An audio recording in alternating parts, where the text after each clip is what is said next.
Ibihe byiza kuri mwese mukomeje gukurikira KTV Skills, nizere ko mumeze neza aho muherereye mu mpande zose z'igihugu cy'u Rwanda, yaba hanze mu Burundi naho mbona bafite abafana benshi cyane kabisa bakunda ibikorwa byacu, yaba ndetse mu Bugande ndetse na diaspora muri rusange.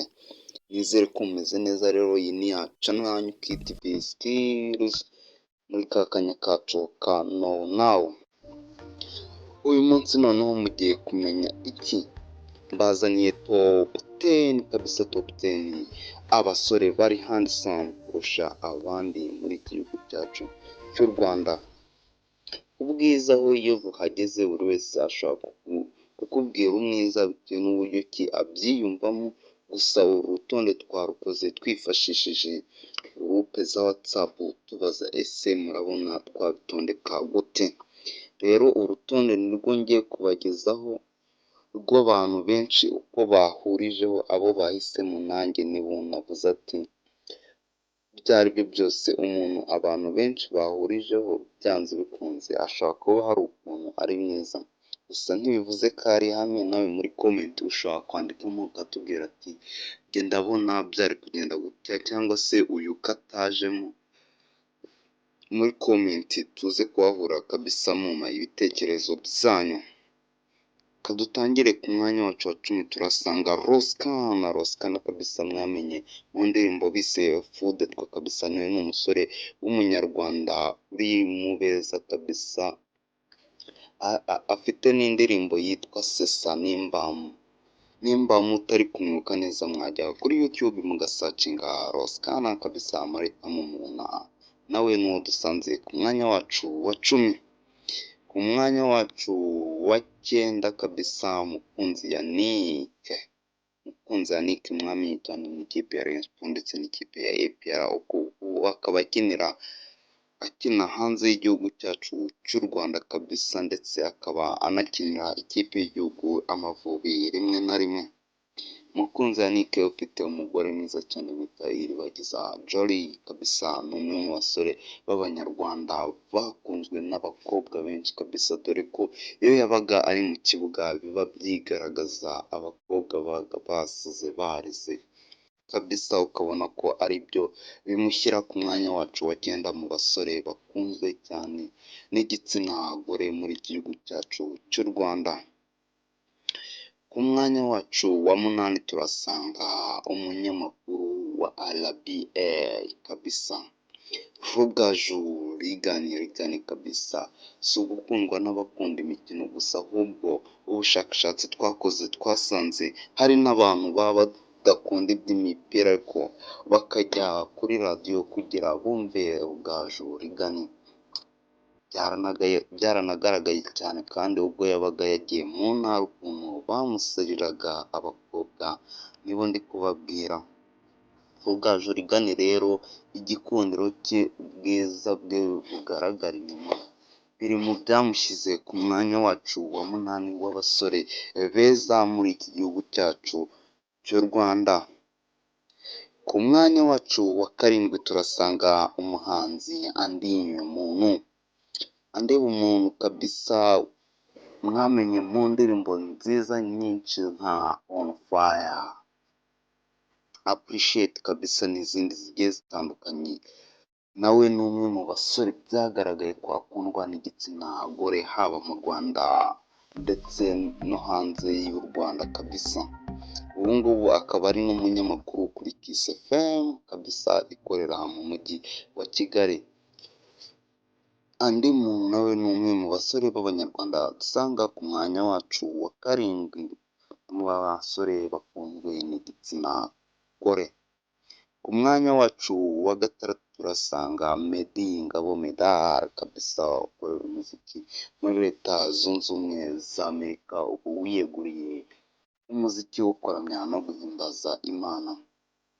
Ngabo Medal rero igitumye aza ku rutonde rwacu, twakoze analytics tugendeye tureba mu bitaramo yagiye akora mu ntara ubwo yari akiri i Kigali, ndetse n'igitaramo yigeze gukora New York, ndetse n'uburyo ki abakunzi be bamureba cyane ku mbuga nkoranyambaga, muribuka anasohora videwo iriya ya mayivaho y'ubukwe bwe, ukuntu abakobwa bose basaze ati nizere ko atari byo, Meddy ntabwo waba ushatse abakobwa mbega benshi muribuka n'abakobwa bamuriraga ubwo yabaga ari mu gitaramo cyangwa se ari kuririmba.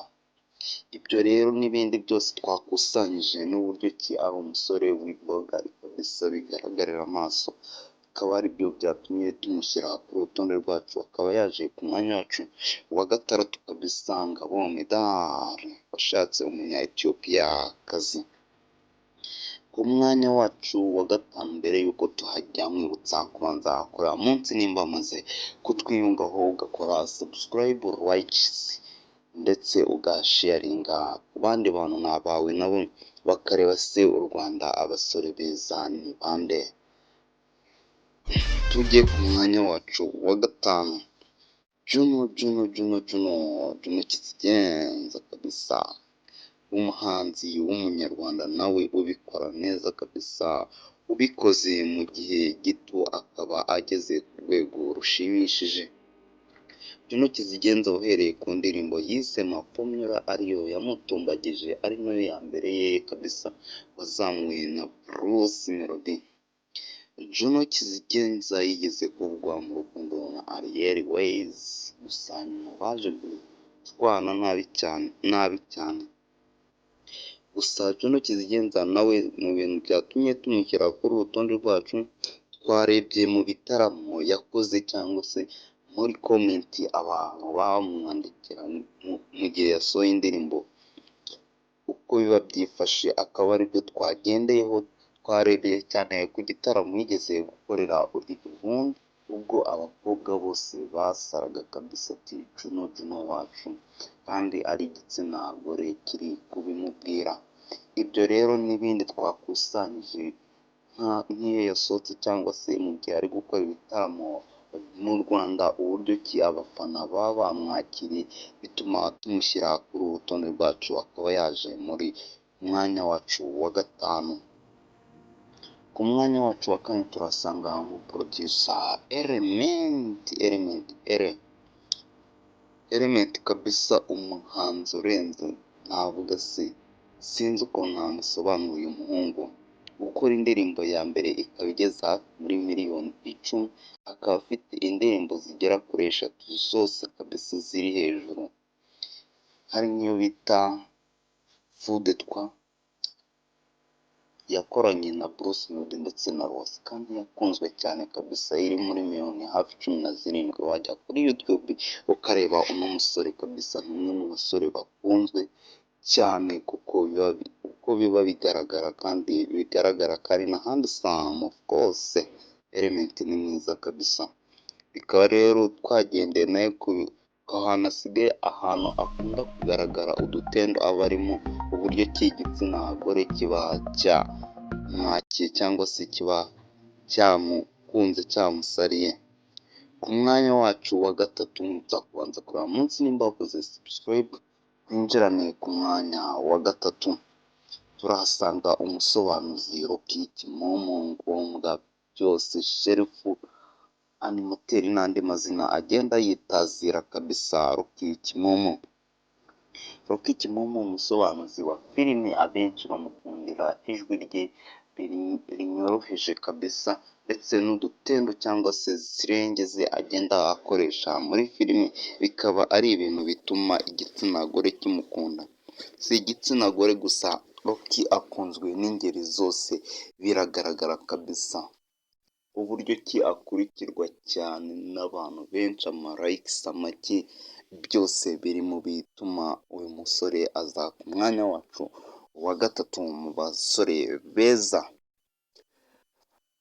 Ku mwanya wacu wa kabiri turahasanga naramuvuga, ndakeka mwese mwamumenye nka The Ben kabisa, Tiger B, umugabo wa Ukeza Pamela, umuhanzi kabisa nawe w'umunyarwanda, uherutse gukorana indirimbo bise Sikosa we na Kevin Kade ndetse na Element. Mwibutsa kutubwira muri comment, ese urabona uyu nguyu yari kuzamo cyangwa se ukuntu bitondetse urabona hari icyo warenzaho utubwire muri comment nawe utubwire uko cyangwa se uwo tutashyizemo umutwandikire muri comment. Tujye ku mwanya wacu wa mbere kabisa, ntago natondeka abandi ngo nanjye nishyire inyuma. Ismael King Bros JJ niwe uyoboye urutonde rwacu rw'abasore beza muri gihugu cyacu cy'u Rwanda. Ismael rero icyo wamumenyeho afite YouTube channel yitwa KTV Skills, akaba ari nawe uri kubakorera runo rutonde kabisa. Nshimira wowe twabanye muri iki kiganiro kuva gitangiye kugera ku musozo. Muri comment hasi utubwire ikindi wumva twaza gukoraho. Mwari muri kumwe na Ismael King Bros JJ, ciao ciao, no gutaha. Imana ibarinde muri byose. I love you so much, thank you.